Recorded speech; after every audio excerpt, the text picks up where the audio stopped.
What is up, my friends? How are we? It is Tuesday night's late night agenda, and as always, glad that you guys have joined me. If you're watching the early game in the Euros, the 5 p.m. game, best game of the tournament so far? For me, probably. It was incredible. Georgia, Turkey, 3-1 Turkey in the end, but what a game it was. So, how are we all feeling? Loads for us to talk about today. We're going to be speaking about the obvious ones in the thumbnail. We're going to be talking about international competitions and how many Liverpool players are actually away. We're going to be giving you guys an update on where we stand with defensive reinforcements and loads of other bits and pieces. Of course, we'll be discussing the fixtures as well. They were announced today. Liverpool start their campaign away against Ipswich Town, and you'll never guess what kickoff slot we've got. Of course, you know which one it is. It's the 12:30 Saturday. First game of the season. TNT Sports straight in to let us know we've got the early kickoff. Well, at least it's not around an international break or after an international break. So we're also going to be talking about Rami Abasisa and what he's been posting on social media. A couple of bits about PSR and why Liverpool are in good shape with regards to the financials of the club, and loads of other bits and pieces. Some updates on Anton as well, increased competition for his signature. A little bit about Barcelona coming in for Lucho again. Simon Jordan speaking about Manchester City. Liverpool apparently have the easiest opening fixtures as well, according to The Athletic, which have ranked them. So we'll go through all of that and loads more. So I hope you're all in good spirits this evening.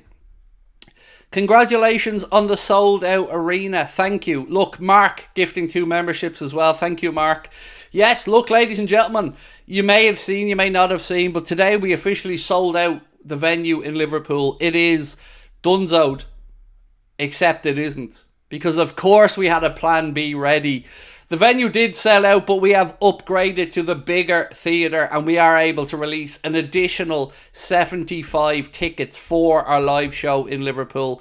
Not only that, but we've added a special guest that we promised you that we would announce today, and I'm delighted to say, as you can see on the screen now, it is Mr. Carl Porter, famous for his slow motion goal celebration, a top guy, a top comedian, and somebody who we're delighted to add to the bill as well. Going to be joining me on stage for the Q&A part of the show, and he's going to be doing a stand-up comedy set for you guys as well.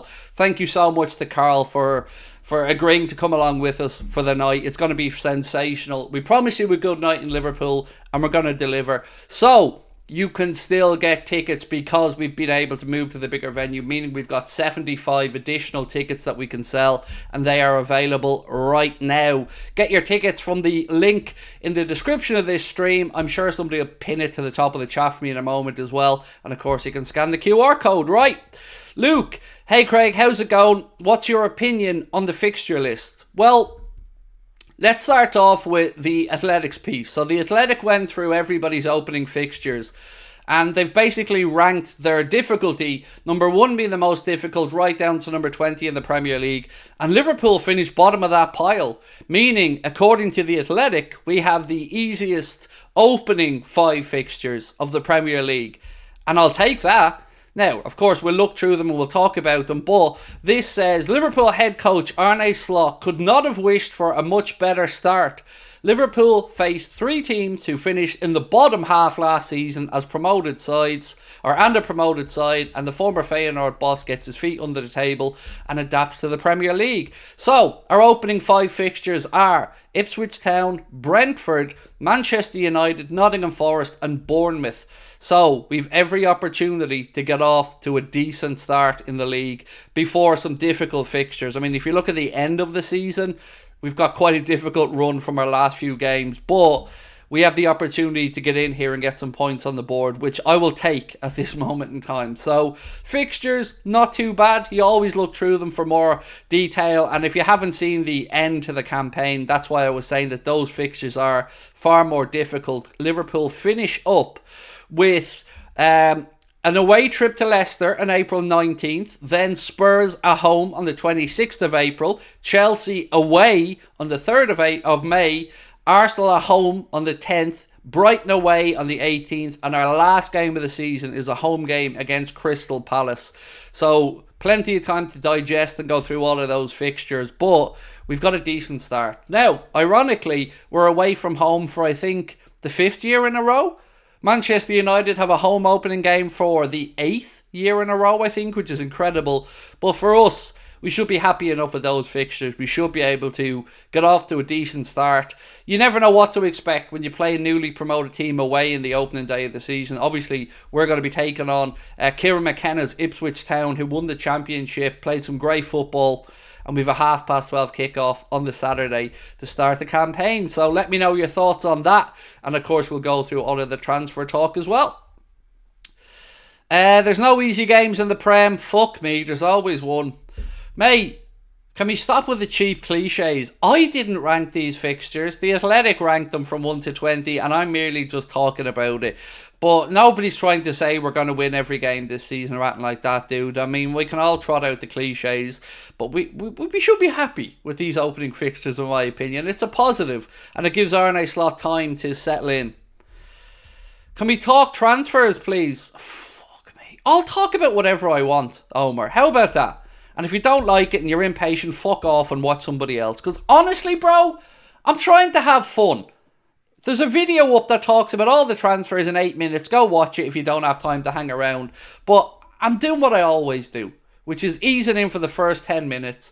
And then when it fills up, we talk about the transfers and we get to it. Have some goddamn patience or go. But either way, my man, Jesus, we're just having a bit of fun at the start of the stream. Relax.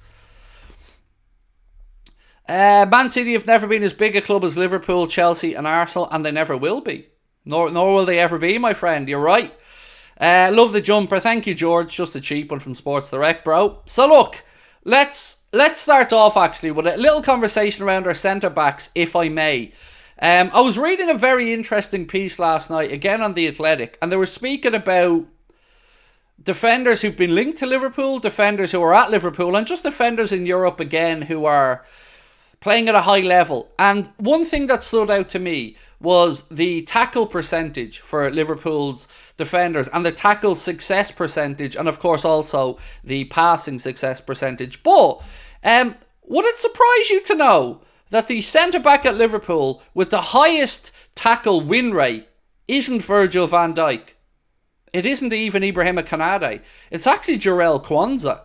Jarell Quansah has a tackle win percentage of 87.8%, meaning he is head and shoulders above Virgil van Dijk and Ibrahima Konate, who are at 61% and 57%. So in that regard, Jarell Quansah is showing his class already.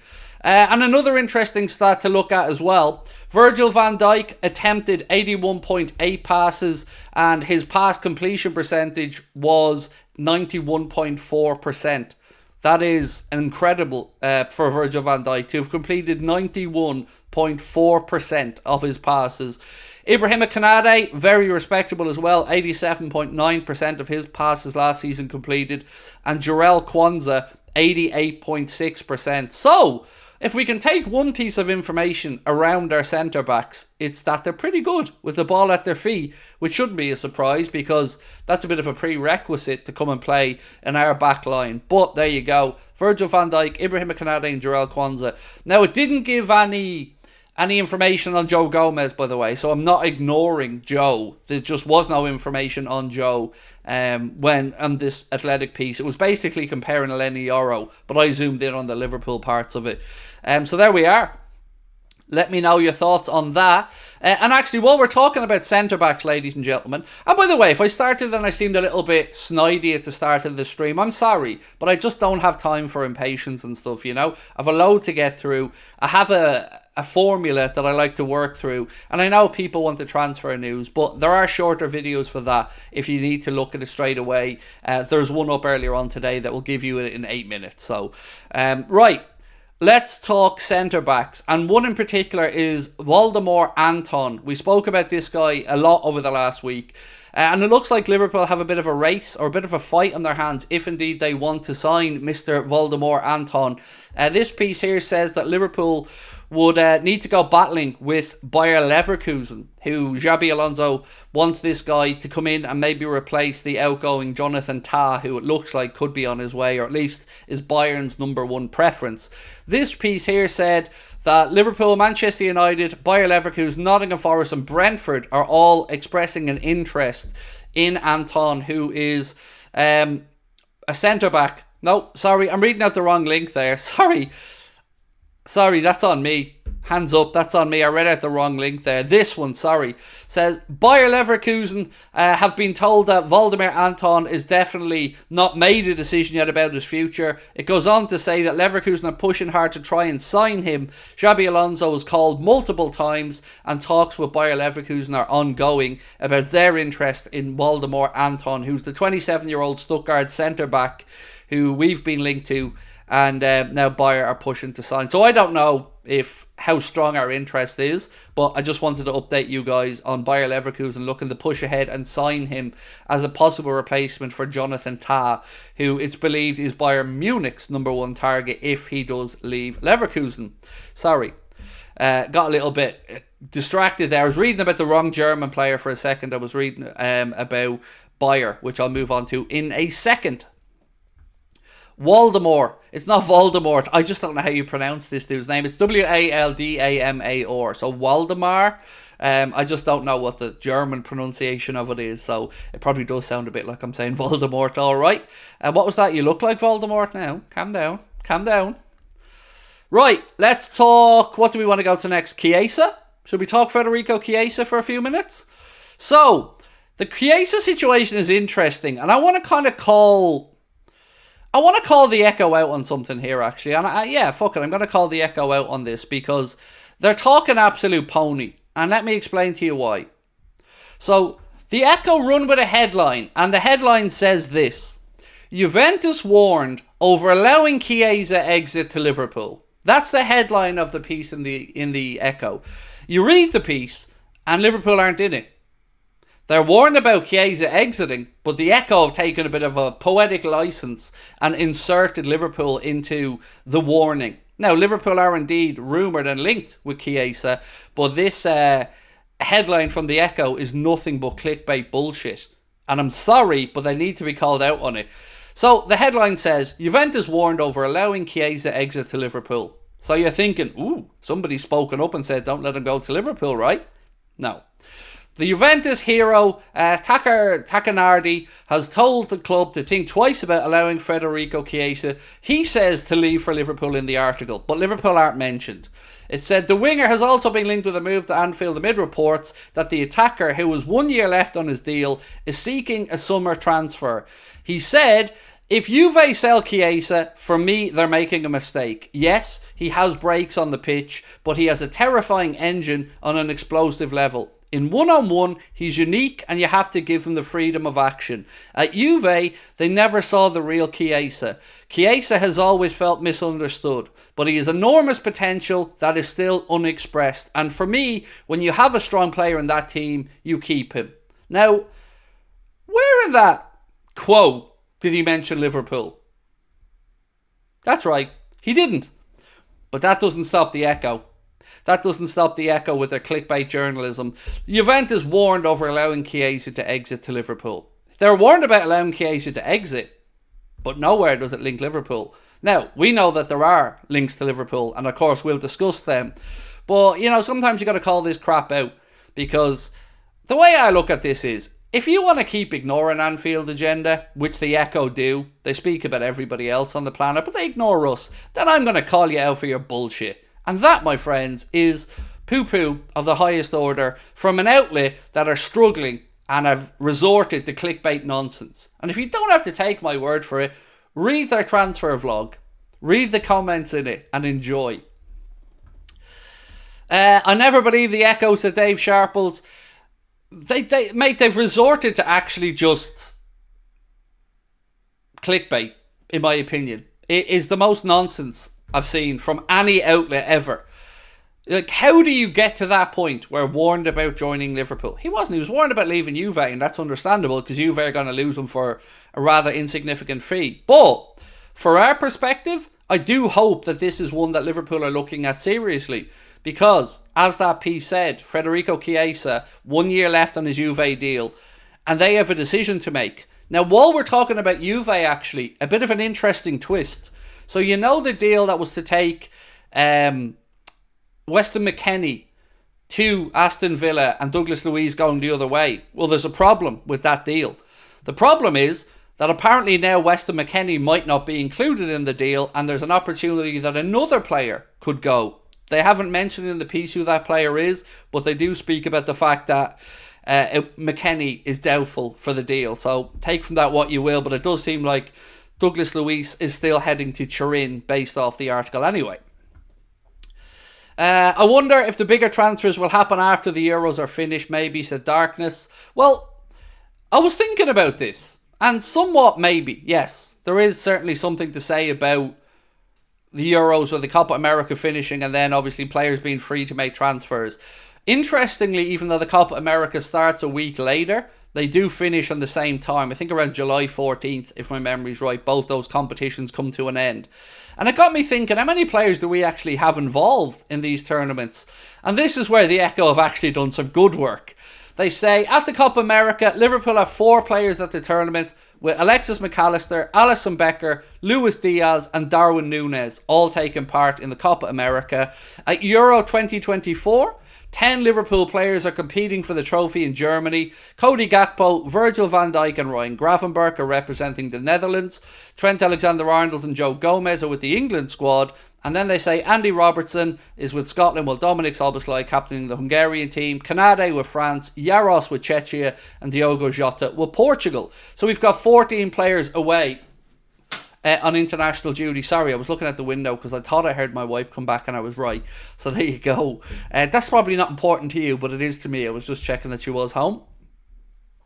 So yeah, 14 players. So those boys will be finished the tournaments at the latest July 14th. Now, why is that important? Well, of course, we know Liverpool have their pre-season training camp and those fixtures over in America, 26th of July, 29th of July or something like that, or 26th and 31st. And then we've got another game on August 4th. So those boys will need a holiday. So the later, this is obvious, right? But the later in the tournament they go, the less likelihood of them being available to play in those fixtures. You know, the further they go into the competition, then they need their holiday, and then they'll come and join up with the rest of the team. So they'll have to have at least 2 weeks after they get knocked out of the competitions.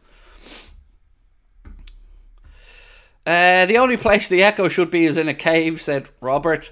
Could it be Arthur Melo to Villa? Well, no, isn't he did he sign for Fiorentina permanently, Arthur Melo, or is he on loan there? I don't know, but I know he was playing for Fiorentina last season. Thoughts on Liverpool facing Ipswich Town in the first game at 12:30, said SG. Look, I don't mind the opening game at 12:30. You know, it's not ideal. But when you're looking at for the 12:30 slots, the ones you don't want are the ones after the international break. So you don't want your players coming back late on a Thursday and having to play at 12:30 on a Saturday. So from that perspective, I don't mind the opening one being at 12:30. But it's the ones on the international break we need to keep an eye out for. And it's no surprise to me that TNT wanted that fixture, because Sky would have had first dibs, I think. They have some interesting games coming up in the opening weekend. I think Chelsea City or something like that, which is an interesting one. United are playing on the Friday night, and then TNT Sport picked us for the Saturday lunchtime kickoff. Drago said, best team performance so far in the Euros. Well, it's either your good selves, mate, in Romania or Turkey today, because I thought that was an incredible game. Turkey was probably a better spectacle of a game, but Spain's performance against Croatia I thought was really impressive. Romania winning 3-0. And actually, on the Romania thing, there's a really good piece on Sky, which I would urge you all to read if you get a chance. If you're a little bit older like myself, you remember Georgie Hagi and his time playing for Barcelona, Real Madrid and a few other clubs. There's a really good piece on Sky about how he's had a great impact on the Romanian national team by his academy producing players for it. It's a beautiful read and definitely worth your time if you get a chance. Do you think we'll win the league with Salah? I don't know, Jamie. It's a really difficult question to answer, bro, because, you know, we haven't seen a ball being kicked in anger yet, a training session taking place. We haven't heard from the manager. We don't know what business we're going to do. But I think we'll see some good football, and I think we'll enjoy the style that Arne Slot will use. That I feel comfortable saying. But look, I hope we win the league. But to win it in the first year with a new manager, it's a big ask, especially with all the changing that's gone on behind the scenes at Liverpool. So, you hope for the best, and that's why I wanted to open with our start to the season. As the Athletic said, it gives us a good chance. So technically, according to the Athletics ranking, Liverpool have the easiest start, the easiest first 5 games of all the 20 Premier League clubs. So if you take that as a given, then Arne Slot has a decent chance to start off with some wins. But I'm not expecting that opening game to be easy at all. At home Ipswich being at home, the first game back in the Prem, with a manager that had them flying in the Championship, won it by a canter. I don't think that's going to be easy. Look at Arsenal when... who was it Arsenal played? Was it Brentford or somebody when they were promoted? No, who was it Arsenal played in recent times and they dropped points? Luton, was it? In the opening day of the season? It ain't going to be easy. So we're going to have to be at it from day one, and we're going to have to fight to win that game. But if we can get the win, the fixtures aren't the worst. Who would you put? Brentford. Was it Brentford? It was Brentford, yes. So I still remember that as well. So when the Championship team come up like that in their first home game, it's a bit of a free hit for them. It's an introduction, it's a baptism of fire, and the crowd are going to be up for it. So I don't think it's going to be an easy game by any stretch. Haji's son is not quite hitting his potential, unfortunately. He can't explain why, but yes, he is also in the team at the Euros. He is, yes. Iñaki, what's his name? Haji Ini something. I can't remember his actual name. Ineos, is that his name? But yeah, that academy story is really uplifting, actually, about Georgie Hagi and that academy that he set up in Romania and the players that he's bringing through to the national team. It is a really good story. Ineas Hagi, that's him. Ianis, Ineas. Thank you, Dragos. Right, my friends, look. You guys have said a name to me for quite a bit, and I've been kind of living in delusion because I didn't know much about him. But over the past 48 hours, there have been loads of links pop up to Liverpool and Bologna's defender, Riccardo Calafiori. Now, this is where I need educating. This piece said Liverpool are one of a number of clubs to have inquired for Riccardo Calafiori. Bologna wish to keep the 22-year-old and can offer him Champions League football next season. That quote is from James Horncastle. Other outlets have also linked us with a move for the Italian. This piece here from The Athletic say Liverpool linked with Riccardo Calafiori. According to The Athletic, the Reds are one of a host of clubs to have made an initial attempt to sign him, and he can play at either centre-back or left-back. So that's where my knowledge of Calafiori stops. I know how good Bologna were last year. They've lost their manager. He's gone to Juventus, Thiago Motta. But, as the article said, they are in the Champions League. They can offer him that. But 22 years of age, it's right in the sweet spot for Michael Edwards and the type of signing Liverpool would make. Somebody who can be gotten for a reasonable fee. Somebody who has experience but can still improve and can be coached onto his full potential. So, sounds like keep an eye on this one. I don't know much more than that, but certainly I think it's worth saying keep an eye on it, because for me, when I see those boxes ticked, the right price, the right age, the right experience, that's the type of one I think we should keep an eye on. What else we got? Hey Craigie, how are you? Pick between Antonio Silva, Pacho, or Calafiori / Ederson v Ugarte, Kudus. Oh god, it's a lot of... Right, I'm going to try my best.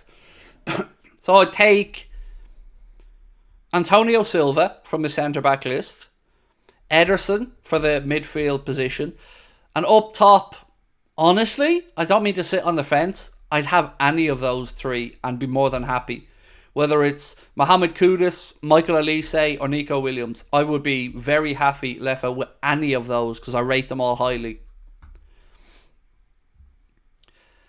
Would you put Trent at DM and Bradley at right back? So, no to Trent at DM, but yes to Trent as part of a double pivot. I just don't want Trent being the lone defensive midfielder because he is not a defensive midfielder in my mind. I think of Trent as a quarterback or a regista, if you want to think of that type of player. Somebody who can sit back, impact the game with long distance and long range passing, but also get forward if needs be with third man runs. So I think in a double pivot with somebody more more experience in that role, like an Ederson or an Endo or even a McAllister, I think yes, but I don't want Trent. If we went to a 4-3-3 and Trent was the DM, I'd be really worried because I think we'd be exposed. But in a double pivot, absolutely. The real question is, though, is he going to be here next season? That's the question I want answered first and foremost, because, you know, I'm not going to spend the entire stream banging on about it again, but when you see no contract signed yet, him and Bellingham, the Real Madrid links, I think, you know, will he be here is question number one rather than where will we play him. Would you rather win the 7th Champions League or the 20th Premier League? So, Marwan, for me, buddy, I've always answered this the same. Champions League. That's my priority every season. But many people will say the Premier League for obvious reasons, number 20 and whatnot. I love the European Cup, and to me that's the pinnacle. Now, there's a better argument to be said that you get a better read of how good a team is across the whole league campaign. That's probably true. You know, we've won Champions Leagues before where we certainly haven't probably been the best team in the tournament, but over the course of a Premier League campaign, 38 games doesn't lie. So I'd rather the European Cup. I think I'm probably in the minority. I think most people would want the 20th league title, but for me, as I said, I love the European Cup. Nothing makes me happier than seeing Liverpool lifting old big ears. Now, if we hadn't have won that title with Jurgen Klopp and we were still waiting for a league title, of course I would have said league title, but I love the European Cup. Why is your comedian a mank? Why are you a prick? See, I can be nasty as well.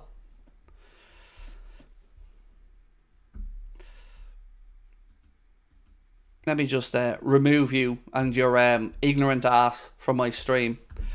He's a mank. Is he? He's a Liverpool fan. He's a sound fella. He's a top comic. That's why he's there with me, because he's brilliant. And I like Carl. And I'm very proud to have him with us on stage. And it's a comedy club.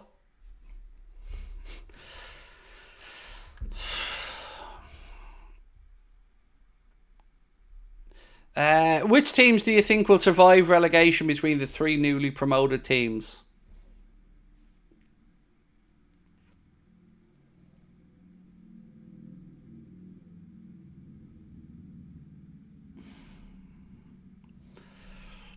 I don't know. Initially, I think Southampton, but can any of them stay up? I don't know, is the honest answer. Leicester, you know, Leicester probably, yeah. Actually, you know what? Now that I think about it, Leicester would be. But that's a good poll, Ben. If you can get that up, which of the 3 promoted teams do you think might survive in the Premier League? Leicester, Southampton or Ipswich? That's actually a really good question. I'd love to see what the audience think about that overall. Mary said, Craig, he'll be great for the banter. Have fun, everyone.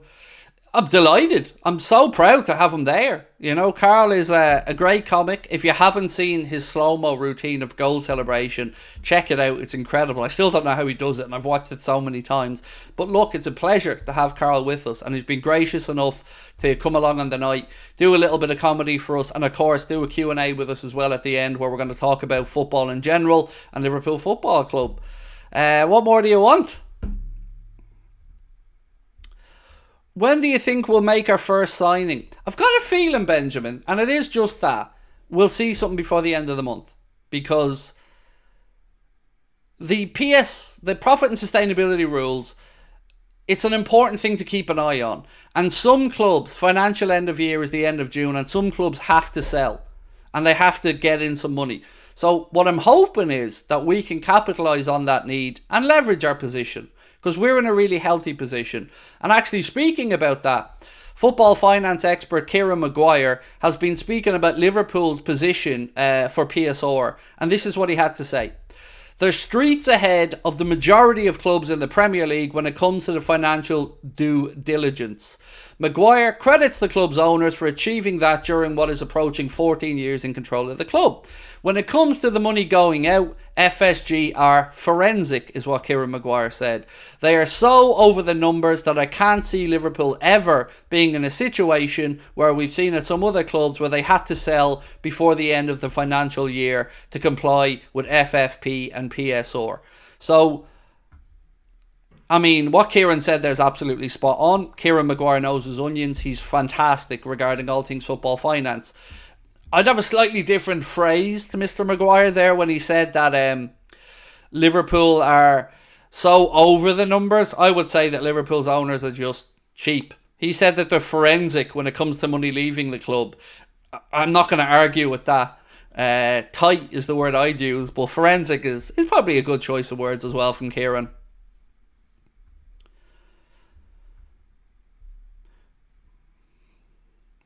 Leicester will. They were too good for the Championship. Also, if Saudi come in with 100 million plus for Salah, are you selling or keeping? Is that a real question for me, Ewan? I mean, dude, I think the audience know the answer. Let me ask the chat. Chat, if Saudi came in with a bid of 100 million for Salah in this window, what would I do? Dude, I'd sell. I've been banging on that this is the window to sell him. And I don't understand how it's even a topic of conversation. Sell, sell, sell, sell. And then sell some more. And the reason I'm saying that, my friend, is something's going to happen. Somebody's going to get 100 million quid. We either get it or Mohamed Salah gets it. And I know who I want to get it. Nothing against Mo. Love Mo to bits. But the club need the money. So sell, sell, sell, sell, and sell again. Now on that, actually, really interestingly, Rami Abbas-Issa has tweeted something. And he said, from meaningless and pathetic clickbait headlines to influencers, in inverted commas, ending a post with a pointless question for engagement. How do people fall for that?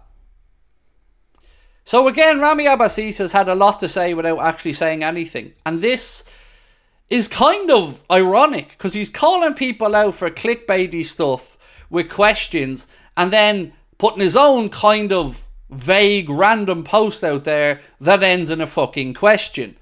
Rami, can you not see the irony in that, bro? You're calling out other people for something that you've just done and you do over and over again. So, Rami, if you got something to say, bro, say it. If you don't, then just keep quiet. Because we all know that this situation needs to be resolved this summer. And the reason people are perhaps talking or guessing or any of this stuff is because nobody's giving out any information. So maybe say something about his future or not. But stop calling people out when you're not even have the backbone to actually call the actual people out rather than just randomly throwing a vague phrase out there. The very thing you're calling everybody else out for. What will be Liverpool's net spend for the summer transfer window? Oh, good question. So history tells us it's average 40 million in the season net spend. But there has been a little bit of a change in the last couple of seasons. I think 2 seasons ago, I think we were at about 60 odd million net spend.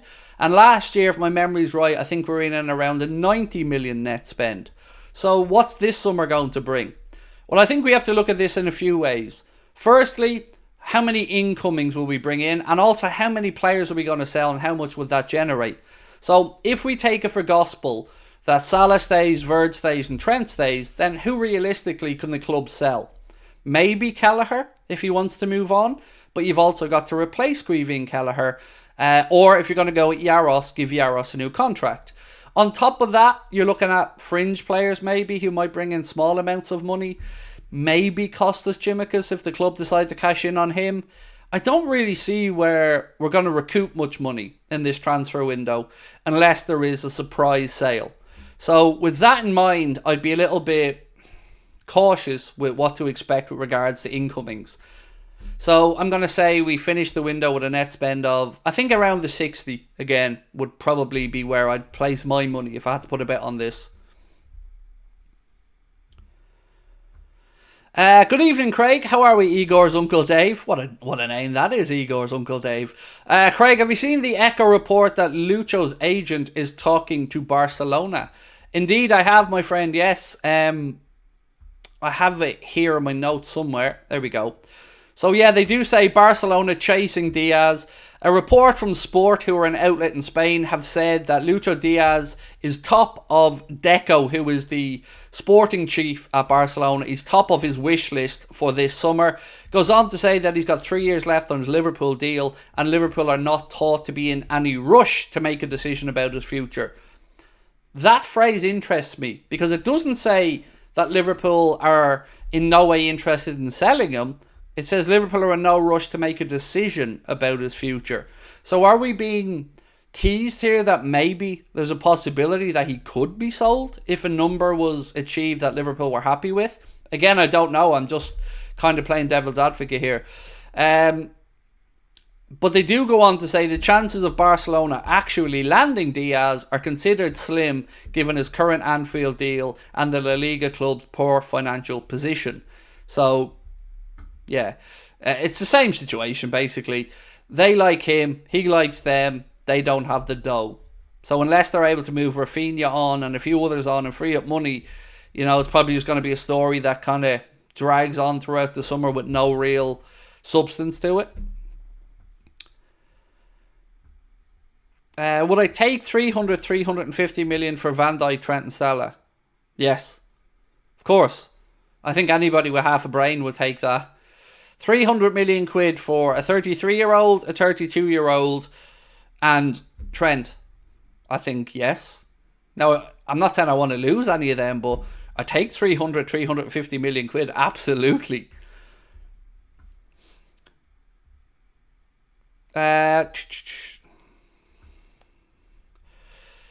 Just let him go. I'm tired of this saga already, said Anakin Skywalker. It's the same as Salah to Saudi. Just get it done and invest. Maybe do a swap deal with them. So let's have a look at the poll, actually, because I really am intrigued by this question. Which of the three promoted teams do you think have the best chance of surviving in the Premier League? 68% of you guys so far are going for Leicester City to have the best chance of staying up. I totally understand where you're coming from.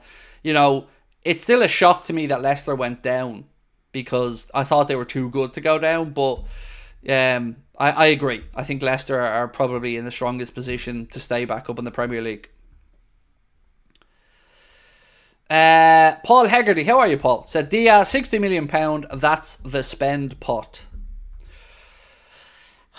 I don't think 60 million would get Diaz, Paul, to be honest with you. I think Liverpool would probably look for a little bit more. Now, if the player kicks up a fuss and maybe hands in a transfer request, maybe then. But I don't know. Simon Jordan, not a name you're going to hear me mentioning much on here, but he's had something to say and I think it's quite interesting. Simon Jordan has said about the Manchester City situation, there's so much at play here. Part of owning a football club is because you're utilising it for some form of influence.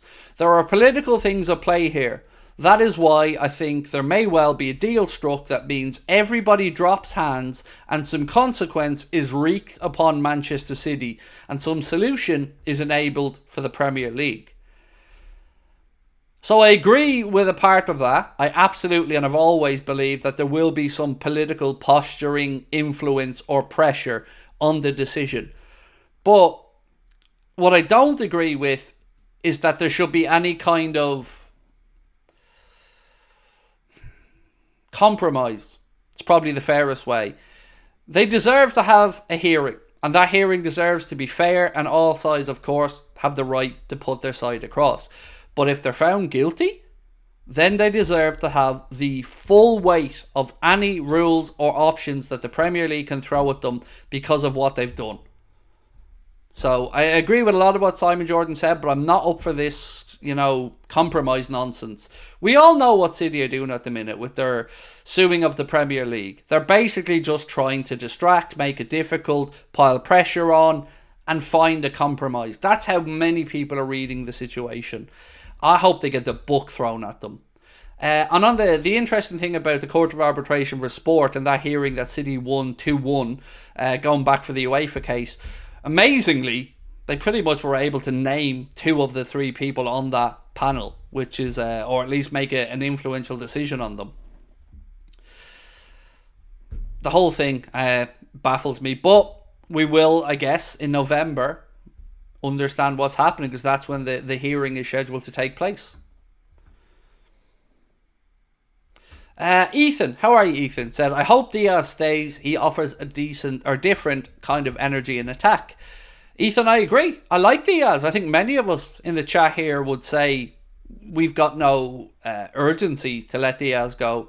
I think it's just a case of if somebody doesn't want to be here and makes it clear that they do want to move on, you never really want to keep somebody against their will who, you know, has their eyes set elsewhere. But that being said, I love Diaz.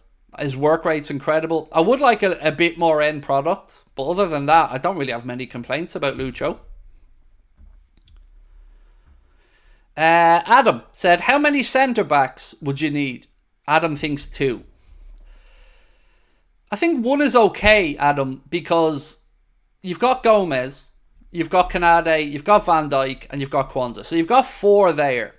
If you bring in 1 more, you've got your 5th. You still technically have Sepp van den Berg, who is going to move on this summer. And we're looking at bringing in that young kid from Wolves for $1.5 million. And there's a few other young centre-backs coming through. So I think 1 I'd understand. 1 should be the bare minimum anyway. I wouldn't lose my mind if we didn't get 2. But I think 1 has to be done.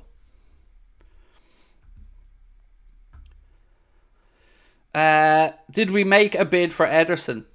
It depends who you believe, bro. I would say no, we haven't. But the interest is there. Over in Italy, they keep talking about an offer that's coming this week from Liverpool, but it hasn't shown up yet.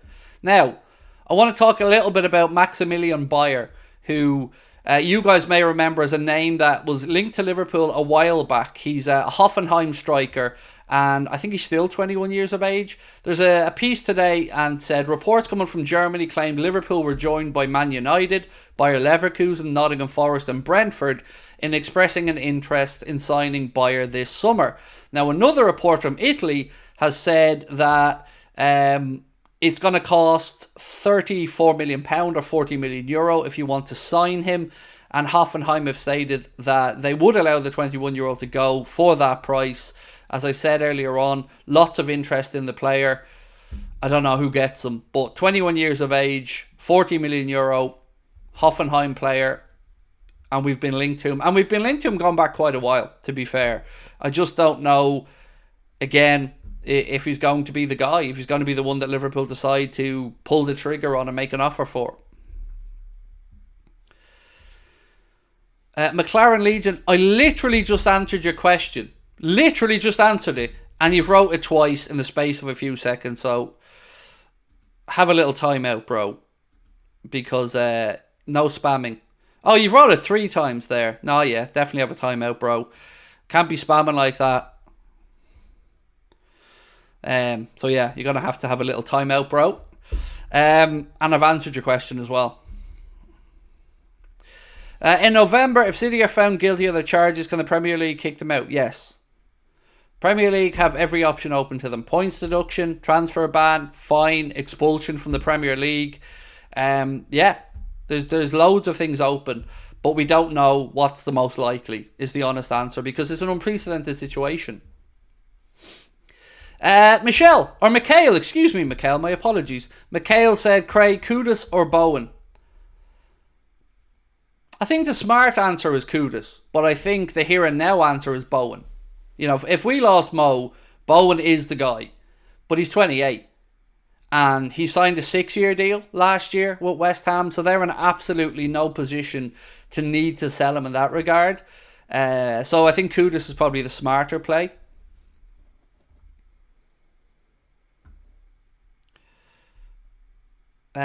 David King said he's a striker though. Who are we talking about, bro? Bayer? Yes, he is. He's a forward. If that's who you're talking about, mate. Sorry, I may have you mixed up. Michael said, any news on Lenny Yoro? Just the usual. The same stuff that we're going to hear every day until Real Madrid signed him, mate. Liverpool are interested. United are interested. everyone's interested, but he has his heart set on Real Madrid and they want to sign him. So that's kind of, I think, everything you're going to hear until Real Madrid sign him.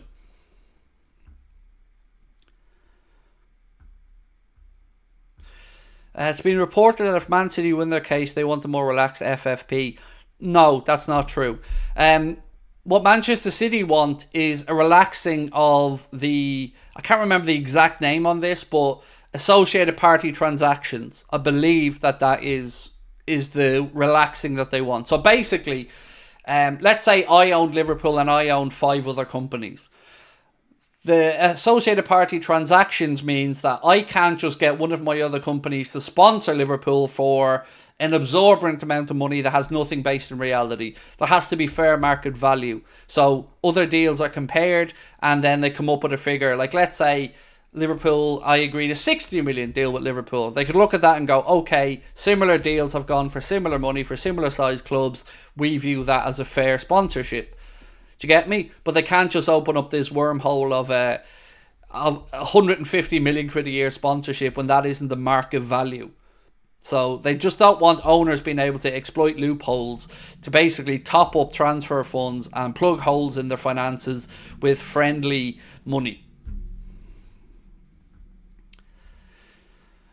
I heard a report that Madrid might not meet the financial requirements to sign him. I don't know, is the honest answer, Yusuf. So in La Liga, all clubs have to input all of their financial information into an internal FFP system, which tells them their budget and tells them how much leeway they have in wages and signings and stuff like that. I'd be a liar to you if I said I know where Real Madrid are fixed with that. I don't. Do you think Elliott will have a place in the new formation? I mean, I think I wouldn't sit here and say he's going to start every week, Mikhail, but yes, I would say he has a place because he's a really good footballer and he came on leaps and bounds last season. So yeah, I think Harvey Elliott is one that we should be excited about, but there's a lot of unanswered questions now. Like Curtis Jones would be the one I'd be most asking, what's the likelihood of him playing regularly? Oh wow, Czech Republic have gone 1-0 up against Portugal. Thank you, chat, for keeping us up to date on this. You're all absolutely awesome. Wow. Could be the second shock. Because, of course, Belgium were beaten 1-0 as well by Slovakia. Wow. 1-0. According to Ben as well, it was a belter of a hit there in the chat. Right, it's time for Portugal, if they haven't already, to unleash Diogo Jota. That's nuts. That is nuts. Right, look, really quickly before I get back into the news, because I've got lots more stuff to go through, and I want to talk more about the fixtures. Just want to draw your attention to this yet again. We have sold out the Liverpool show, but we spoke to the venue and we're able to add an additional 75 tickets because we're moving it to a bigger theatre inside the venue. So the venue have options of 4 different theatres. We've moved to one of the bigger ones now. So we have 75 more tickets that are on sale right now. Once they are gone though, it is all over. No more can be added. And we're delighted to announce that Carl Porter will be joining us. Carl Porter, comedian, top lad, will be joining me on stage as well, doing a 15-minute or a stand-up routine before the show. He'll be there for a Q&A, and we're going to try to make sure that you guys have a really memorable evening in Liverpool for our last ever live show. You can get tickets to that show and the Cardiff show with the link at the top of the chat or by scanning the QR code on the screen. Reminder, they're all ages events and tickets are priced at £15. Jota underrated by Portugal. Yes. But look, I was looking at that Portuguese bench, to be fair. There's some talent on that bench. João Felix was on the bench as well. Diogo Jota on the bench. Neves on the bench. So they have a lot of talent in that squad.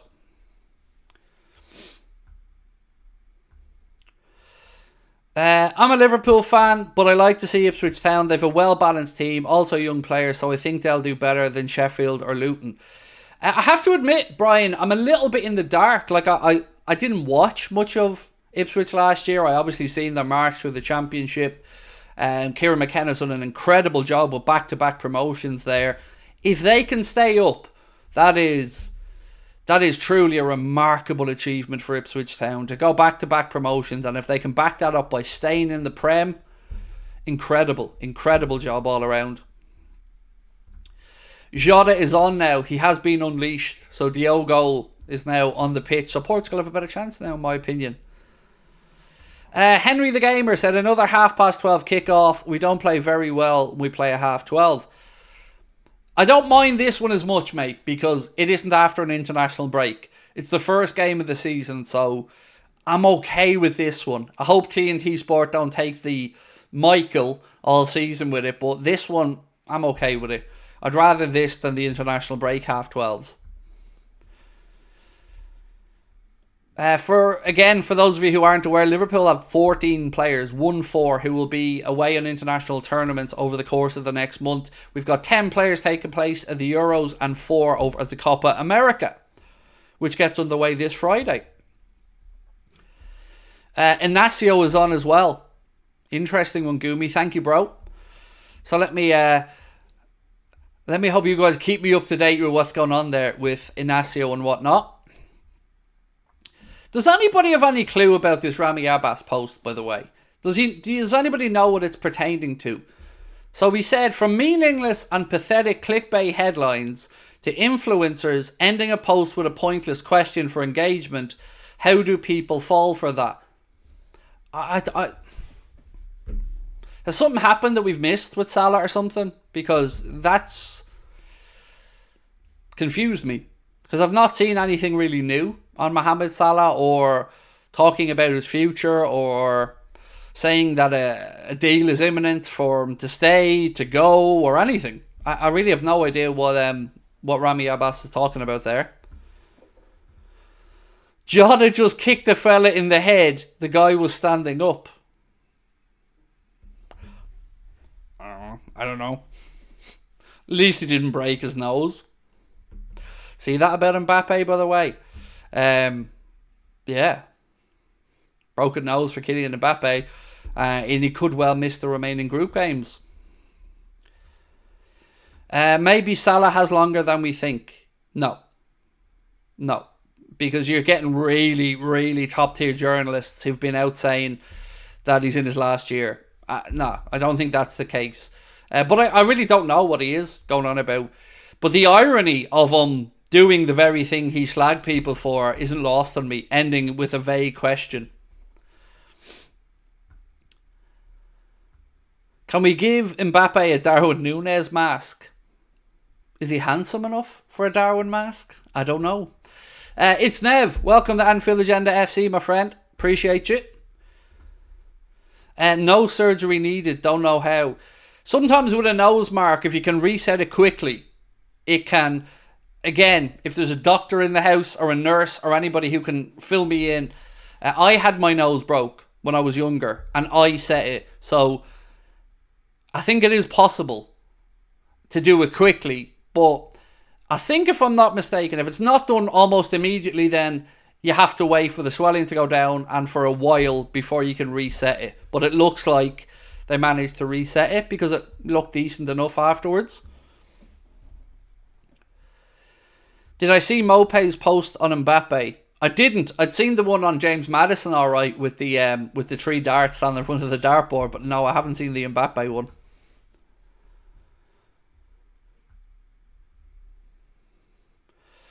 I heard Mbappe had booked into a clinic in Turkey for a nose job. I'm sure there's some very good rhinoplasty surgeons in France. Isn't rhinoplasty what it's called when you get it done on your nose? Dan said, just joined late, so behind, just heard about the extra tickets, buzzing. Thank you, Dan. It sold out today, and then we spoke with the venue, and the venue were gracious enough to let us move it to the bigger theatre, where we were also able to add Carl Porter. So yeah, we're delighted, mate. 75 additional tickets are on sale right now. 1-1. 1-1, Portugal have equalised. Own goal, according to the chat as well. So 1-1 in that game. So that shock win for Czechia looks like it's down to a draw at this point. But there is still time left in the game, so we may get a winner yet. What have we got, about 20 minutes to go on that one? Jota Ora. Yeah, I'll take that. Anything that credits Diogo, I'm on board with. Right, so let's end this Leicester City poll then. We've had over 500 votes of it, and 68% of you guys believe Leicester City are the ones best placed to retain their place in the Premier League. So, The Telegraph wrote an interesting little article about Mark Gay, and the article, I'll read this out to you. It said, Crystal Palace haven't given up hope of keeping Mark Gay, even if the defender maintains his impressive start to the European Championships. And Palace are prepared to start the bidding at £65 million if he asks to leave when he returns from Germany. So, Ben, £65 million for Mark Gay, yes or no? To the chat, please, if you don't mind. Can we get that poll? Because I think when you're looking at this valuation from Crystal Palace, you need to keep a couple of things in mind. One, he's now an international, an experienced international, away at a major tournament. Two, he's homegrown. And three, Palace's stock is pretty high at the minute because they've produced some good players. They've 4 away with England, the most of any Premier League club. And Mark Gay is attracting a lot of interest from the likes of Liverpool, Manchester United and other clubs. So, if you remove the homegrown aspect of it, he's probably worth about 45 million quid. But when you add in the homegrown part of it, I think Palace are right to ask for 65. And I think if you could get a deal done in and around that or a bit less, I think that's a good signing. Because I really do like Mark Gay and I'd be more than happy with him at Liverpool. Fritz, how are we, bro? Nice to see you in. And Jared Branthwaite, apparently Everton are wanting at least £75 million for him, which means United's opening offer is going to have to go up quite a bit if they want to sign Jared Branthwaite.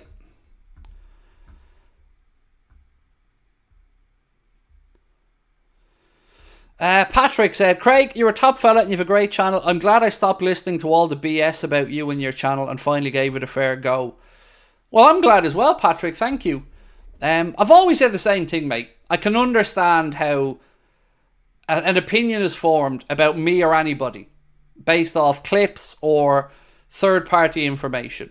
But all I've ever asked is for anybody that thinks I'm an asshole to just watch for a while and make an opinion. And if you come in and you think I'm still an asshole, that's okay. But I'm also really grateful and thankful for people like yourself who are able to come across and give us a go and think, oh, all right, you know what? This lad's all right. And that means a lot, mate. So thank you. Really appreciate your support. Mark Bell said, Gay isn't worth 65 million. Mate, that's absolutely fine. We don't all have to agree on everything. And, you know, open market valuation without the Premier League or homegrown add-on? Probably not. But there is a premium there, you know, for homegrown and Premier League proof, and I guess it's a matter of what that premium is. But I completely respect where you're coming from. For me, I think it's a fair enough valuation. I'd like to hammer it down a little bit, but I wouldn't be put off by the number. Luis Barangza, how are we, sir? Welcome in. Lovely to see you again as well, bro. Hope you're keeping well. Mark, I know what the real problem is. It's that he spells his name the same way as you. Isn't that the one, Mark? M-A-R-C, which I actually think is a pretty cool spelling of the name Mark. No offence intended to our chief moderator who spells it M-A-R-K. But come on now. That's the real truth here, Mark, isn't it? Foxy, how are you, Carl? Said, poor Palace going to get stripped this window. Well, they're probably going to land a load of dough as well, to be fair, Carl. You know, if they move on Elise, that's 60 million. If they got Gay sold, that's 125 million. And that's before you look at the likes of Wharton or Eze or some of the other players they have there. You've got to say, Crystal Palace, Steve Parish, they've done a good job with the players they've been able to bring in and the players they've been able to bring through. So yeah, you've got to say, well-run club, fair play. RKSP said, Czech should play Jaros next game. I'm intrigued to see what happens with Pep Linder's interest in bringing Miroslav Jaros over to Salzburg. He's got 1 year left on his Liverpool deal, so Liverpool have to make a decision this summer of whether they give Jaros a new deal or whether they sell. And it gets really tricky here because remember, our goalkeeper situation's a little bit shaky at the minute. Our number one, brilliant, we've nothing to worry about there. Alisson Becker, he's staying, that's all cool. But we all know Queefing Kelleher's situation is fluid. If an offer comes in that works for Kelleher, the club may not stand in his way if he wants to move on and become a number one. I think we have to respect that as well. Adrian, well, he's been offered a new deal, but, you know, people are saying that he shelved that for the moment as he's negotiating with Real Betis.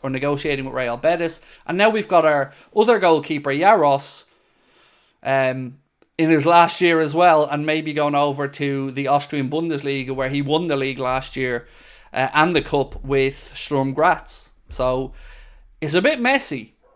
We've got Harvey Davies as well, and we've got Pitaluga, but they're not ready yet. So for me, I would like Jaros given a new deal if possible and promoted to the number two if Kelleher does indeed depart.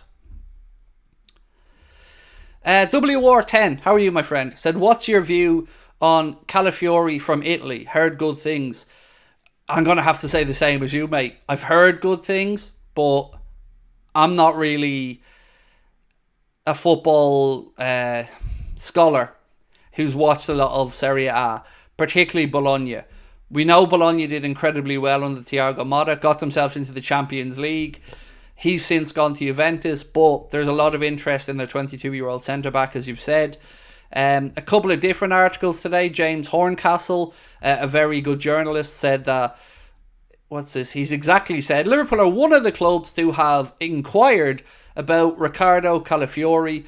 Bologna want to keep the 22-year-old and can offer him Champions League football next season. Then there was another piece on Calafiori. Let me just get my notes, 1 second. Yeah, this piece said in The Athletic, Liverpool are one of a host of clubs to have made an initial attempt to try and sign Calafiori. It goes on to say that Liverpool were joined by West Ham, Newcastle and Brighton in showing interest in the player this summer. He can play at either centre-back or left-back, so ticking a lot of boxes there. Position we need, availability or ability to play in a couple of different defensive positions, right age profile, ability to still develop and get better. It does tick a lot of boxes. I'm going to be honest and say I just don't know that much about the guy myself, but if all that many clubs are after him, with as impressive as Bologna has been, he must have something about him. On Anton, actually, another name that we've been linked with, Waldemar Anton. This piece said that yes, Liverpool are interested, but Bayer Leverkusen are the ones pushing hard to sign him, as Xabi Alonso looks on him as a potential replacement for Jonathan Tah, who looks like he could be going. Florian Plettenberg has said, being told Anton has definitely not made a final decision about his future. However, the captain of Stuttgart knows that Leverkusen in particular are pushing hard to sign him. Alonso has called multiple times and talks with Leverkusen are underway. That's all I can really tell you on that one. Again, he's 27 years of age, Stuttgart captain, 14 clean sheets last year and 30-something appearances. That's all I really know on this one. David, how are you, mate? David Massett said, very good player, watch him living in Italy. Nice, appreciate the input, Dave. Or David, sorry, mate. Yeah, I really appreciate it because I'll be honest and tell you if I don't know much about somebody, and I definitely do not know much about Calafiori, so thank you for your input. Are we still linked with the goalie from Australia? Wellington Phoenix? Wasn't that the club? I've not seen nothing new. You are absolutely spot on. There was a link to a young 21-year-old goalkeeper from Wellington Phoenix, I think. Or maybe it was 19, but I've not seen anything recently.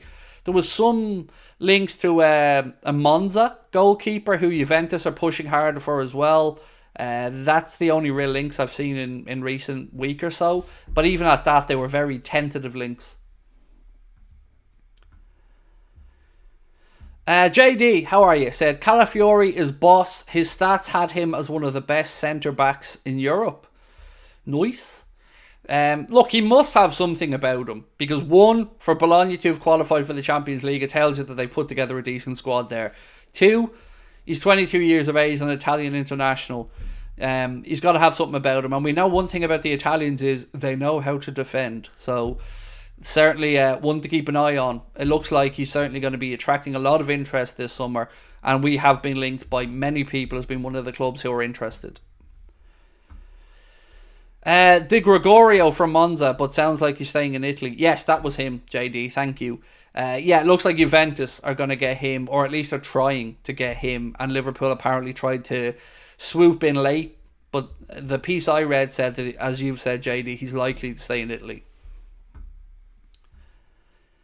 How much is Calafiori for? You know what? I don't actually think I've seen a number, to be fair, on Calafiori in either of the articles. No, there's not a number mentioned in either of the articles. They talk about interest, of course, but yeah, no number mentioned. Does the Euros and Copa America make it harder to complete transfers early on? Yes, of course. I mean, not impossible. There's instances where international teams have given players a small amount of time off during a tournament to undergo a medical or to complete the formalities of a negotiation. But some international confederations just are completely against it. And look, you got to respect that. I understand both sides of it. But yeah, it would make it more difficult, but not impossible. Omar, how are you, my friend? Lovely to see you in. Said, just joined the stream. What did I miss? Well, we're going for an Italian flavour today, Omar. We're talking about the interest in Chiesa and a warning from Juventus, or a former Juventus player, not to let Chiesa go. And then Calafiori, the centre-back from Bologna, is the other name that we've been really speaking about today. Chiesa is one that I really, really do want us to take the plunge on. If he was 50 million quid, I probably wouldn't say take the chance. But if you can get him for about 30 because of his contractual situation, I think it will be an astute piece of business with being minimal risk for me. Do I think it will be easier to get tickets this season? So it depends what you mean by easier. There's a lot of hospitality and corporate tickets that seem to be doing the rounds that are attainable, but normal, regularly priced match tickets, probably not. No, I would say they're still going to be as difficult as ever. Mainly because we're back in the Champions League as well, and if the season doesn't go well, perhaps maybe there'll be a few more available, but at this moment in time, I would say it's probably going to be difficult, as always. Have I seen Chiesa's injury record? I have, which is why I said, Igor, that you'd have to be mindful of the price. He's not worth the risk at the higher level, and he's not worth the risk of putting your entire forward line's future on him. But to have him as a squad player and as an option for a relatively low fee, I think is worth the risk. But I wouldn't be bringing him in as the Mohamed Salah replacement, or if we lost another forward, I wouldn't be looking at him as that replacement. This would just be an additional supplement to the squad for me, but not a replacement for anyone. At least that's my 2 cents on it anyway. JD said, I saw a fee of about 35 to 40 million for Calafiori. I gotta be honest, dude, that sounds like a good deal. If he's as good and as highly thought of as all these pieces suggest, then 35 to 40 million quid seems like a very realistic and achievable transfer fee. Agreed, Craig. Problem with the low fee, I would expect a higher wage. Thoughts? Yeah, no, you've made a good point, mate. There is that. We're talking about it with Salah and our players as well. When you're in this position and the club are probably getting you for cheaper, you probably would be expecting maybe a few quid in your own wage packet to increase to offset that. But I guess you'll only really find these things out when you make contact, right? And either way, moving from Juventus to the Premier League, he'd probably be looking at more money one way or the other. But how much is a fair point. David Massett, thank you, David, for your super chat. Said Craig Calafiori reminds me of a young Agger. Don't be doing that to us. You're going to have us all falling in love again. Because let's be honest, we all loved a bit of Danny Agger. As long as he doesn't turn out like Mr. Little Prince, I still haven't gotten over Louis, or what was the name? What was the name again? Alberto Aquilani. Yeah, I still haven't gotten over that signing from Roma. That still haunts me to this day. Who's Calafiori? He's a centre-back who can also operate at left-back, who plays for Bologna, 22 years of age, and many journalists have been linking Liverpool and a host of other clubs with interest in signing him, Omar. According to some people in the chat like JD and others who watch a lot of Serie A, his statistics are really good and he's a very good player. DJ said Chiesa would be an amazing signing, so we should take the plunge, as you say, Craig. Great show as always. Thank you, DJ. Appreciate you, mate. I was in such a good mood starting the show today, right? I was so hyped. I was so excited about the show selling out, us being able to announce Carl, extra tickets, loads of positive stuff. And then I start the stream, and the first two posts, or two of the first posts I read out are, why have you got a mank comedian on your show? And second one was, can we get to the transfers? And I was just like, wow. Cheers for the patience. So yeah, I was a bit cranky when I started off because I didn't understand that negativity. It's just weird. Like this tribalistic nonsense of, why have you got a mank? Because he's funny. Because he's a lovely lad. Because he's a comedian and we're doing a comedy club. And because I like Carl Porter very much.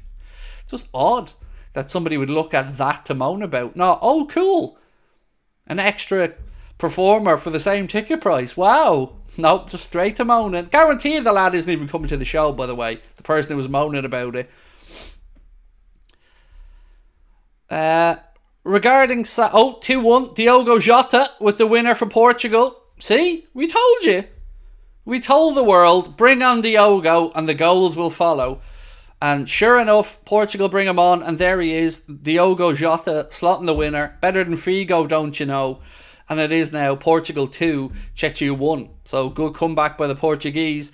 Which means it's just Belgium so far who've shit the bed so far in the Euros. Nice. It is a shame he's injured a lot, Kyle, yes. But, you know...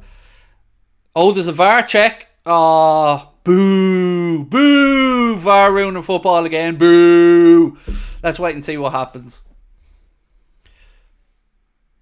It's mad that he doesn't start, though. Because he does seem to pop up with quite a bit. Oh, it's offside. No. Unlucky Diogo.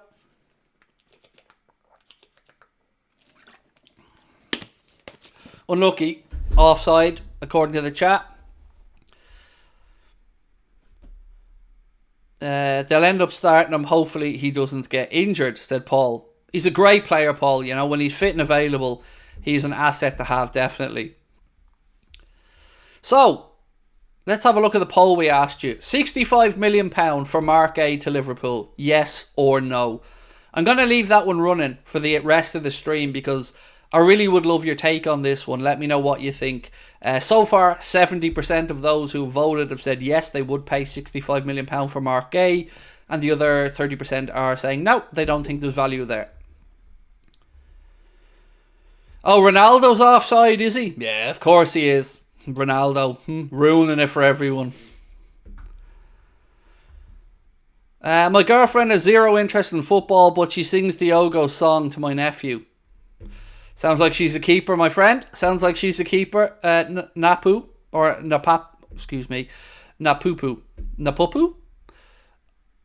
I tried to be nice. I know I've ended up probably destroying your name by trying to pronounce it. But either way, my friend, sounds like your girlfriend's a keeper, and well into her for singing that to your nephews.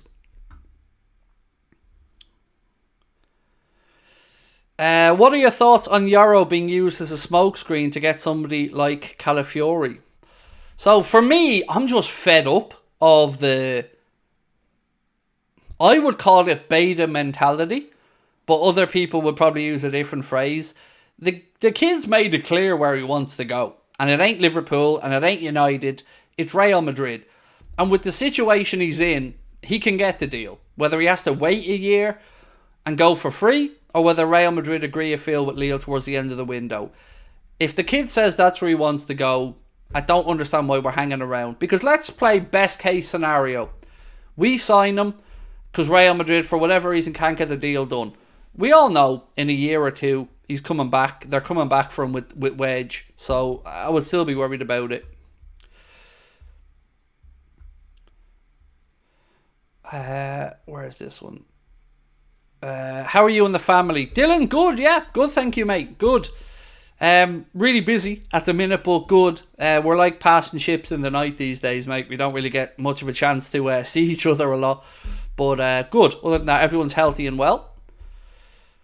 Congrats on selling out your tickets. Thank you, Kyle. But we did make an announcement earlier on. As you can see on the screen, we've been able to add 75 more tickets because we're moving it to a bigger theatre. One of the good things about the Hot Water Comedy Club is that there are 4 different size theatres inside the venue. And we've been able to move to the bigger one. So we are able to release 75 more tickets, which is why we're also able to announce Carl Porter joining us on the night as well. It's set up to be such a cool show and a great fun evening. So if you were thinking of coming along, there will be no more tickets after these ones have sold, if indeed they sell. So if you want to come along, remember, 15 quid a ticket, all ages event, and tickets can be got with the link at the top of the chat. Scan the QR code on screen or in the description. Is that the slow motion guy? Yes, that is him. That is indeed him. It's so good. I've watched it so many times, and everybody has a different piece of the slow motion goal scoring celebration that gets them. For me, it's the running. I don't know how he does it. It's so good. It's so good. And yes, that is indeed the guy. 2-1 Portugal. We've now got an actual winner for Portugal according to the chat. 2-1 to Portugal. I'd take a 65 million gay over a 40 million euro any day, said Napupu. Again, mate, I've done it to you again, haven't I? Who scored the Portugal goal, by the way? Conceição. Nice one. Thank you, Ram. Appreciate that. And 2 minutes of extra time to go. Interesting. Cool. That's at least they've managed to avoid the upset there anyway, Portugal. That Belgium team, they must feel like they're jinxed. Especially Lukaku, scores 2 goals in the game and has them both ruled out. Who's your money on for the Euros? I actually haven't put a bet on for the tournament. I'm being a good boy at the minute. I haven't put a bet on for a couple of months. I'm trying to save up for the deposit to try and buy the house. So I've been watching every penny on stuff like that. Who do I think? France, England, they're the 2 that I've said all the way through. You can never rule out Spain. Germany started like a house on fire. You never know. Like any of those 4. Portugal, you could add in if they can get their act together as well. They've got a good, strong squad. The Netherlands could go far.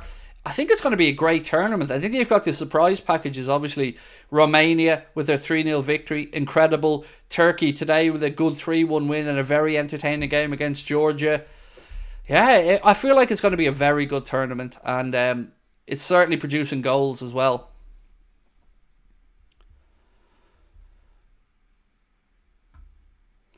That last one, an accumulator, get 2 million plus if Portugal make it 3-1. Huh?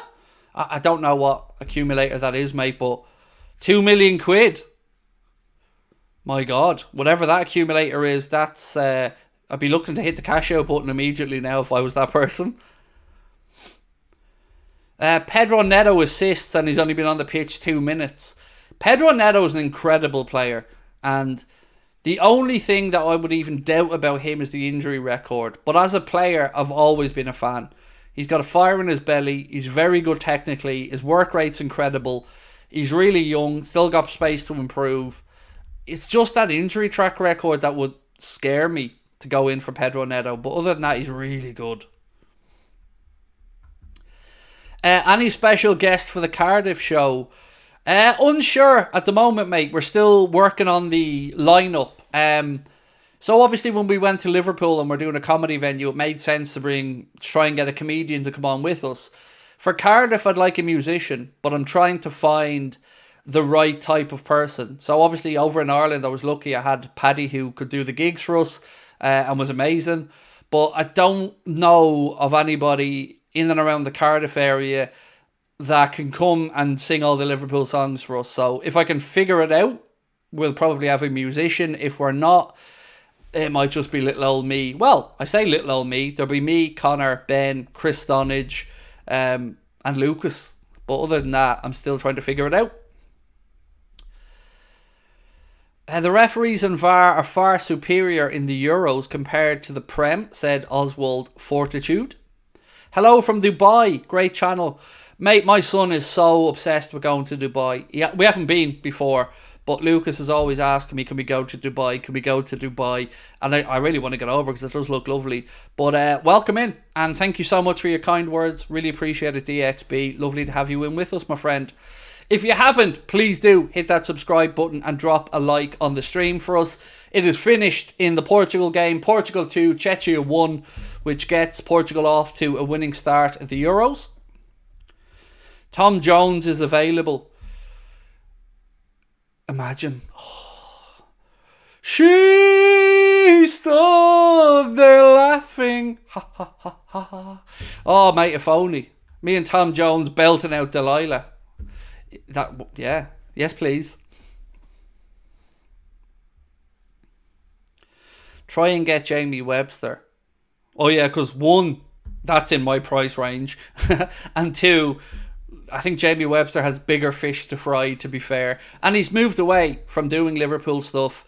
He's focusing on his own music now and his own angle, but he said he was stepping away from it. But God, imagine. He's brilliant. I've been to a couple of shows that Jamie Webster's done the music in, and he is truly, truly incredible. Really special guy, really special talent, lovely fella. And yeah, he knows how to work a crowd. He's brilliant.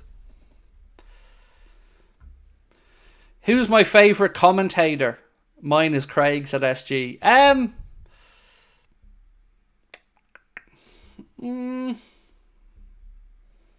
Probably Peter Drury. Peter Drury I really like. I think Ali McCoist is brilliant as well.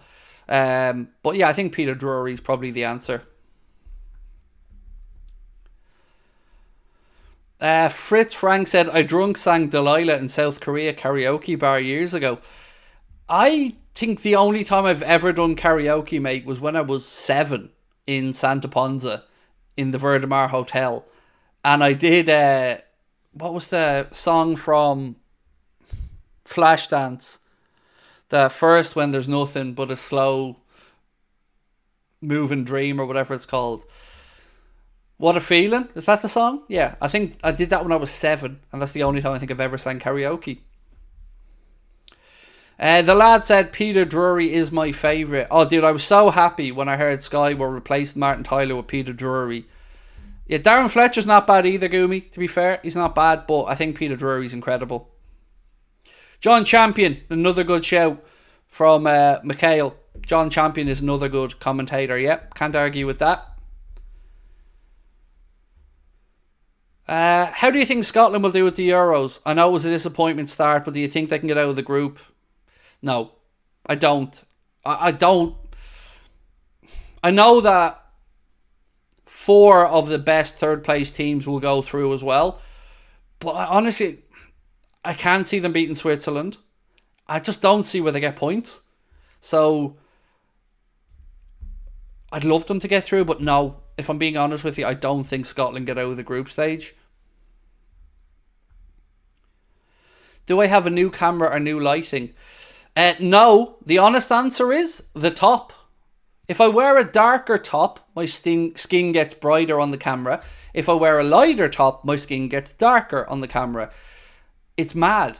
Like, I can't wear a black t-shirt. You'll look back through Anfield Agenda streams for the last 6 months and you won't see me in a black t-shirt because I can't wear them anymore because I look like Casper the Friendly Ghost. So today, when I threw this hoodie on, my skin lightened up a lot and got brighter because it's a darker hoodie. That's the answer. So no, I haven't. Same light, same camera. Hungary aren't bad as well, said Morganski. Yes, and they were underwhelming as well in their first game in that 3-1 loss. Can you imagine Emmanuel Ugarte and Maka double pivot? I'd rather an Ederson and Maka double pivot, to be honest with you. I think Ederson would be a better fit for the way we want to play. But look, I wouldn't say no to Ugarte either. And he is available because PSG are... well, they're not playing him. He's not getting a look in, really, is he? So there's talk that 50 million quid could get you him. Sell Canade and buy Van de Ven. Well, we missed that ship. I wouldn't sell Canade anyway, by the way. I wouldn't, but I would have liked Van de Ven. I've said it all season, he felt like the one that got away. By the way, can we all take a second to just appreciate N'Golo Kante? 33 or something, over in Saudi, but still rocks back up for France and puts in a masterclass of a display. What a player. What a guy. Incredible. Just, what else can you say about Kante? He is just incredible. Martin said, "Evening Craig, I heard your man Nico Williams is on 200k a week. Not sure how he got that." It's an interesting story, Martin. Yes, the rumours are that he's on €250,000, which is about 200 odd thousand pound a week. And I thought the same as you. What? But if you look at Bilbao, they don't really spend that much on transfers because of the whole Basque thing and having to have players from that region. So it kind of limits the catchment area, which means when they do have players like Iñaki Williams, they can pay them top dollar to stay there because they're not putting out a lot of their turnover on transfer fees. So when you think about it that way, it kind of makes sense.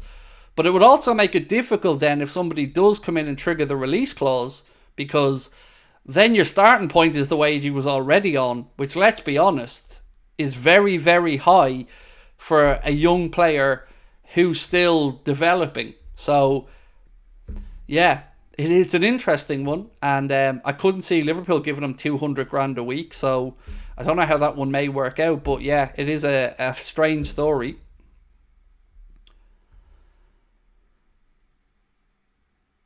Is Elvis at Cardiff? Yeah. Elvis, Biggie, Tupac, Freddie Mercury, me, and some other famous dead people. Can you go back over the Calafiori stuff? Yes, of course, mate. No problem.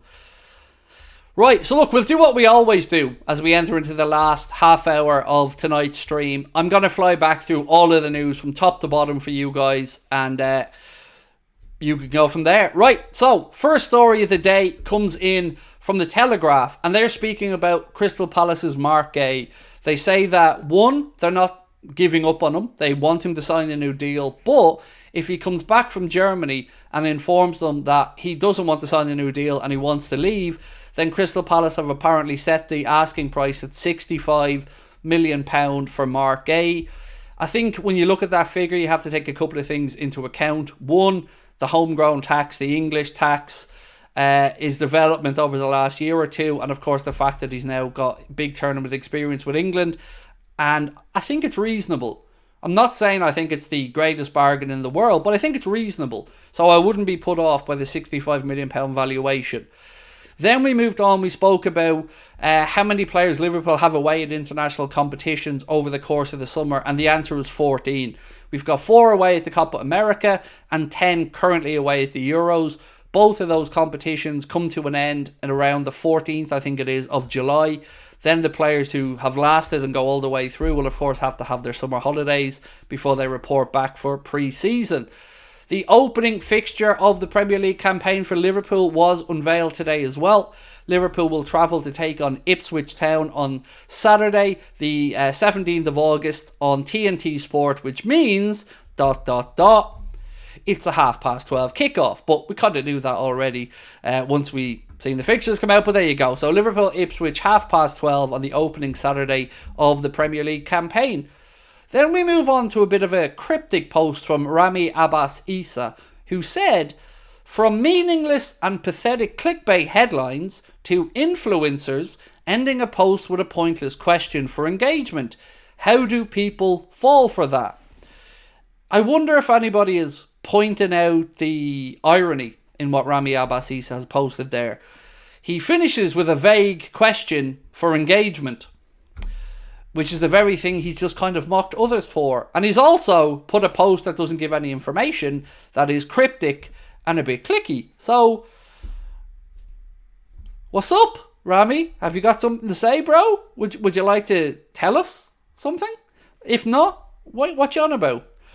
Then we looked at the end of the season fixtures for Liverpool, and the run-in is not great. On the 26th of April, Liverpool plays Spurs at home. Then 3rd of May, the next fixture is Chelsea away. 10th of May, we've got Arsenal at home. 18th, Brighton away. And then we finish the season at home to Crystal Palace. Next up was Liverpool learn Maximilian Bayer price tag. So reports from Germany have credited Liverpool, Manchester United, Bayer Leverkusen and Nottingham Forest, as well as Brentford, with all having an interest in Max Bayer this summer. They go on to say the 21-year-old would command a fee of €40 million from Hoffenheim if anybody wants to come and take him from the Bundesliga to the Prem or anywhere else. So I'd love to know your thoughts on that. Let me know if you think Bayer is worth €40 million. He's a player that Liverpool have been linked to for at least a year that I can remember, maybe longer. Doesn't mean we're going to put in an offer, but the parameters have been set there from Hoffenheim, €40 million. Now we move on to Riccardo Calafiori. So first up, The Athletic have credited Liverpool as one of a host of clubs who are interested in signing the Bologna defender. They go on to link Liverpool, West Ham, Newcastle and Brighton, all showing an interest in signing him. He is 22 years of age. He is currently, I think, at the Euros with Italy, and he got into the Champions League by finishing in the places with Bologna in Serie A.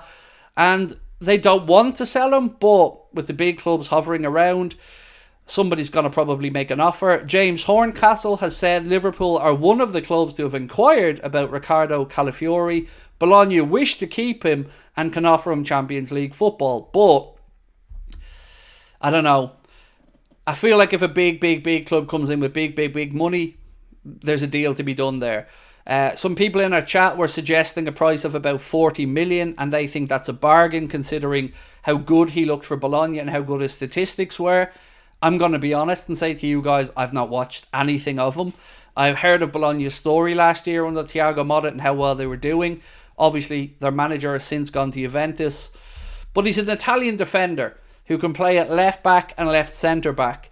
So that's good enough for me. You know, if you're thinking of great countries producing defenders, Italy are right up there. So, yeah, I wouldn't say no if indeed the club decide he is the one to go after. Next up, there was a bit of a clickbait headline on the Echo that I didn't really understand where they were going with it. The headline read, Juventus warned over allowing Chiesa exit to Liverpool. But they weren't warned about that at all. They were warned about allowing Chiesa to leave by one of their former players, but Liverpool weren't mentioned anywhere in what the player had to say.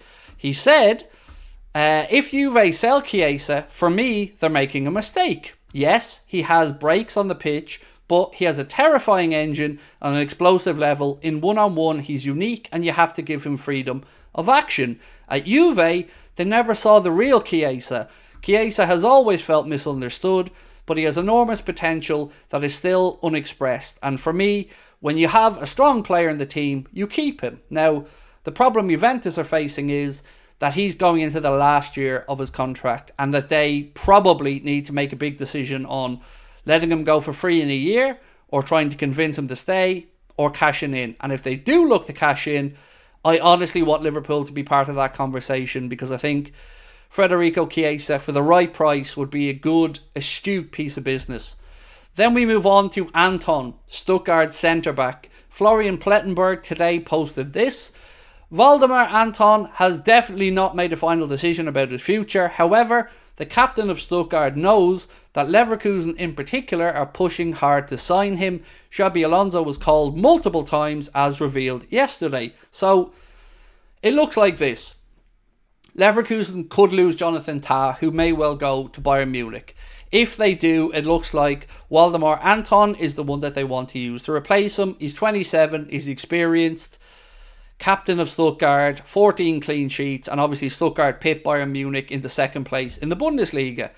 The next story that we're going to talk about, though, is more reports from Spain and Sport in particular, which are a Spanish publication, that say that Deco, Barcelona's chief, has made Luis Diaz a priority for this summer to sign on the left side of attack.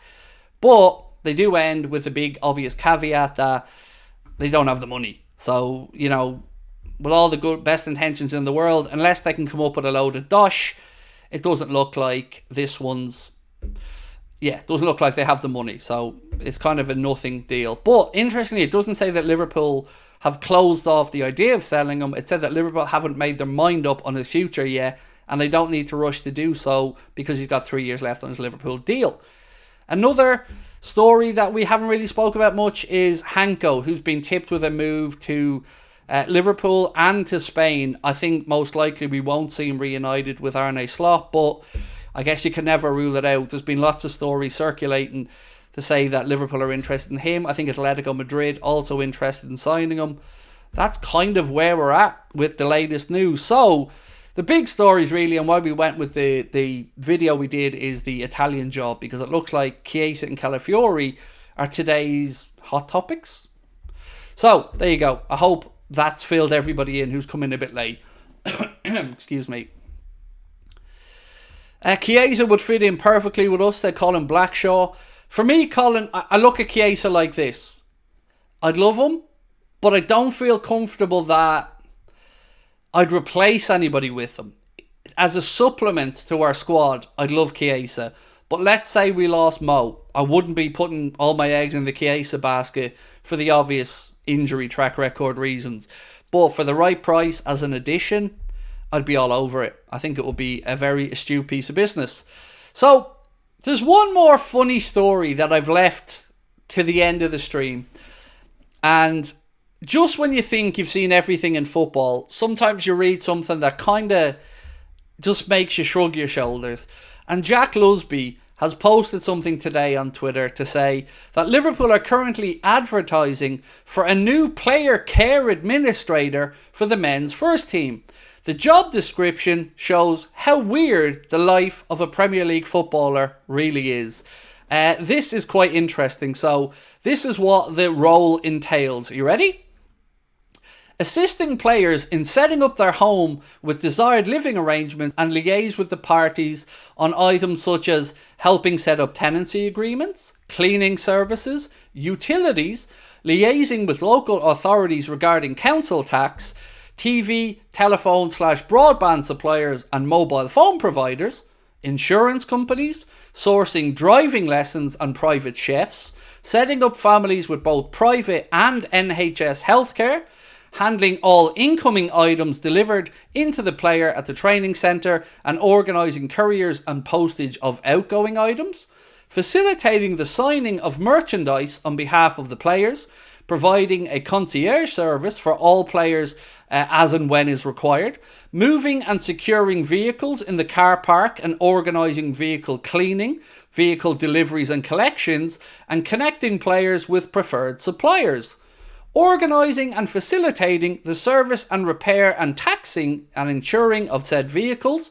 making travel arrangements for players and their visitors, general administrative duties, for example, raising purchase orders, paying bills, handling players' ticket requests, etc., undertaking additional duties during times of peak workload, such as end-of-season arrangements and hosting families and friends of the players at such events and finals. Do they need their arse wiped for them as well? That's a busy day. The one that got me though and kind of made me sit back a bit was the was where is it again? Facilitating the signing of merchandise on behalf of the players. That one got me. It's like, do you want them to fake sign the merchandise? Or I don't know, but as Jack Lusby has said, it does give you an insight into how weird the life of a Premier League footballer is. It doesn't actually say in this piece what the salary is, it's Nev, but it's a bit of a mad one, right? I mean, look, if you get to be in and around Liverpool and the players, I'm sure it'll be one hell of an experience and one hell of a story to tell, but it also feels as if it's a bit of a dog's body, you know? Yeah, it's a mad one, but there you go. That's the life of a Premier League footballer. Martin said I dozed off halfway through that. It's quite an exhaustive list, Martin, yes. But it is an insight into, I guess, the needs of families and players when they move into a new city or a new team. Simple things that we all take for granted, obviously, like council tax or sorting out car insurance, telephones, broadband, liaising with estate agents, all that kind of stuff. It is mad, but oh, how the other half live. Tahir said Elise, Inacio, Ederson with Chiesa only if Diaz leaves, best possible window. I would swap Inacio for Mark Gay personally. Other than that, I love your list. Yeah, I love that list, Tahir. I would just personally swap Mark Gay for Inacio. Brett Haynes has said he'd do it for 10 grand a week. Well, lash your CV in, mate. You never know. I don't quite think the pay is going to be 10 grand a week now, but you never know. Luke, have a good one, bro. Appreciate you joining us as always. Martin said he'll take that money as well. So Inacio, you think Inacio's better than Gay? For me, mate, the problem I have with Inacio is we'd pay 20 million quid more than we needed to. And that winds me up, bro, because we could have got him last year before he signed his new deal at Sporting. And also, he's more used to playing in a back three. And I know he can play at left centre-back and left-back, but I don't know. I feel like if we really wanted him, we would have got him last summer. That's kind of how I feel about it. Yeah. So for me, it would just feel weird overspending on somebody we could have got. But I've always said the same thing. If he's who the club want, no problem. You know, I'll support whoever the club bring in at centre-back. But for me, I think there are... Antonio Silva is top of my list. Always has been. But I like Mark Gay. I wouldn't say no to Inacio, don't get me wrong. Adam said Ricardo Calafiori for me. I'm kind of new to the whole Calafiori thing, mate. So I'm not going to nail my colours to the mast just yet because I really don't know all that much about him. Missing out on Van de Ven was shocking. It was, Colin. It was, because he looks so good. Like, his pace, phenomenal. Yes, he's had some injuries for Spurs, but he really looks like a good player. And a player who would have loved to have come to Liverpool as well. I think if my memory's right, he even came to Anfield for a game when he was younger. Tahir said, wait, scratch Ederson, we could get Douglas Luiz if we put in an offer today. I know, that's mad, isn't it? What Tahir is going on about there is that whole deal for Douglas Luiz to Turin looks like it could be in a little bit of trouble. Now, initially I read that it was the Weston McKennie part of the transfer that might be up in the air, and maybe it will be a different player included, but the thing I'd say there is, though, Villa's preference would be to sell outside the Premier League. They don't want to sell and strengthen a rival at the same time. But you are right, mate. 50 million quid there is a bargain for Douglas Luiz. So if Juventus get him, they're getting a fine player for a pretty decent fee. Mahmood said, I'm praying for a DM. Come on, John. I think we all are, mate. But hearing this pony from David Lynch and other journalists about... And look, I'm not blaming the journalists here, by the way. I don't mean to have a go at them. But passing on this line of Liverpool are looking around and don't really see any obvious upgrades to Endo. Come on now. Endo's good. We all like Endo. But don't tell me that there isn't an achievable defensive midfielder anywhere in the world that could improve on the options we have. That's the part that I think a lot of us are struggling to swallow. It's just not true. The Villa player said, yes, exactly, Craig. McKennie has decided to not be part of the deal. Now Villa are looking at Chiesa and Sule as his swap. Well, if you got Chiesa, mate, that changes the complexion of that deal entirely. Because McKennie was... It was... do you know? Like, he's not terrible, but I don't think he's anywhere near as good as a player moving on. But if you brought Chiesa in, I mean... That would be a very different deal then, in my opinion. Woofu Blam Blam said, Craig, I think a good window would be Pacho, Ederson and Somerville. Well, it would certainly tick the boxes of the positions that most of us would feel we need to strengthen.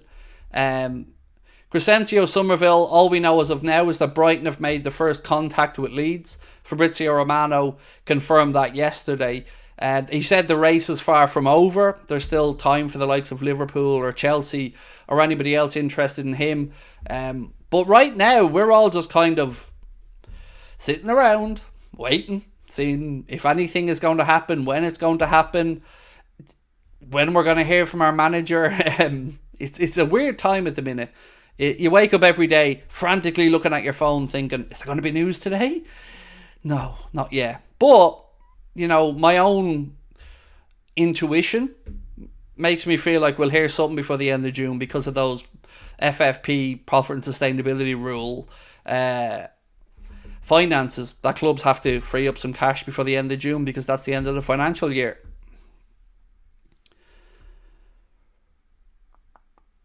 Douglas Luiz and Lemon, both to Juve, definitely based off their football abilities. I don't know what that means.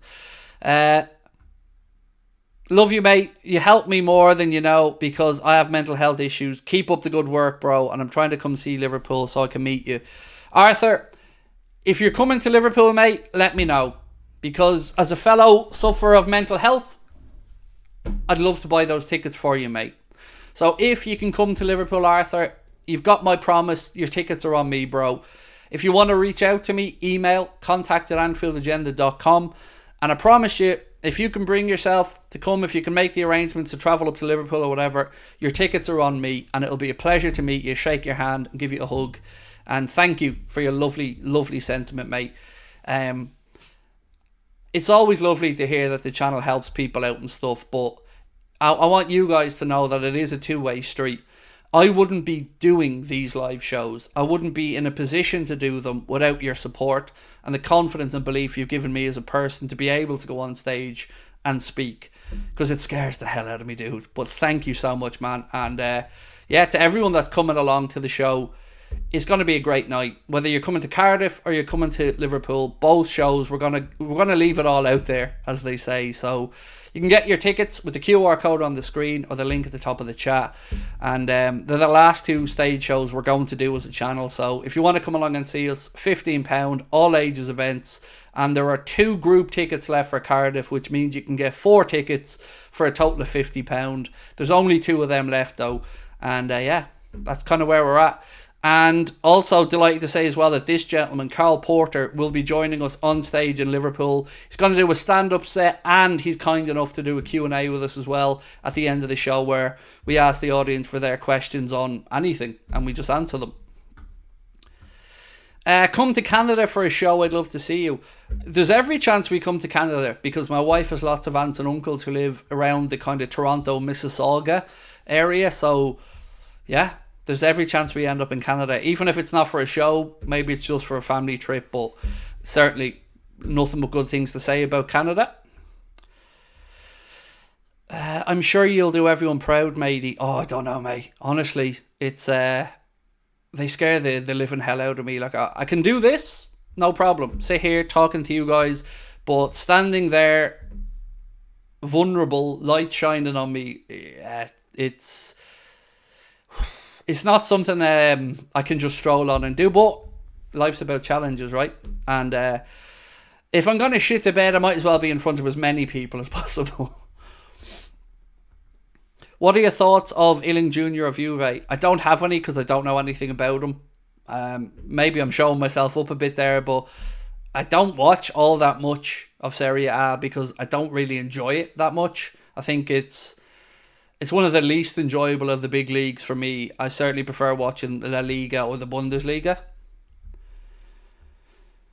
If you could bring anyone to Liverpool, no matter how unrealistic, who would you choose for a show to speak with? Klopp, probably.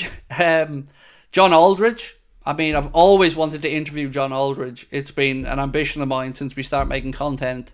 I've said it on loads of streams over the years. So probably John Aldridge.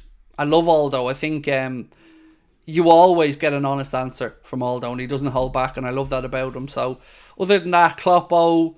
Who else would I love to interview or bring to Liverpool with me? Kevin Bridges. I think he's one of my favourite comedians. Whose brain would I like to pick? Paul Tompkins. That's my answer. Paul Tompkins, because every time I've had the pleasure of speaking to Paul Tompkins, I have learned so much about football and about Liverpool. And in my mind, Paul Tompkins of the Tompkins Times is the prophet of all things Liverpool. He's so incredibly informed, intelligent. It's just a great guy as well. So yeah, probably Paul Tompkins would be my my real answer, because one, it's sort of achievable, but I just think he's incredible.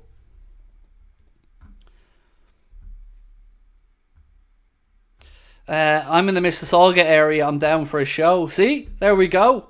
You never know. Maybe we do I wouldn't say a show, but maybe a meet and greet or something over in Canada at some point. Right, I'm going to call it a night, ladies and gentlemen.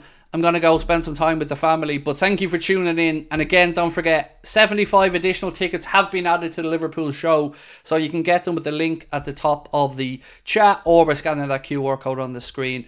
I will see you guys tomorrow at 5 o'clock for a video, and then 8:30. No, actually, tomorrow we're doing it differently. Tomorrow, I think, you know what, I'm not going to say it to you. Just keep your notifications on in case I change the plan. So yeah, thank you for tuning in. Appreciate you all as always, and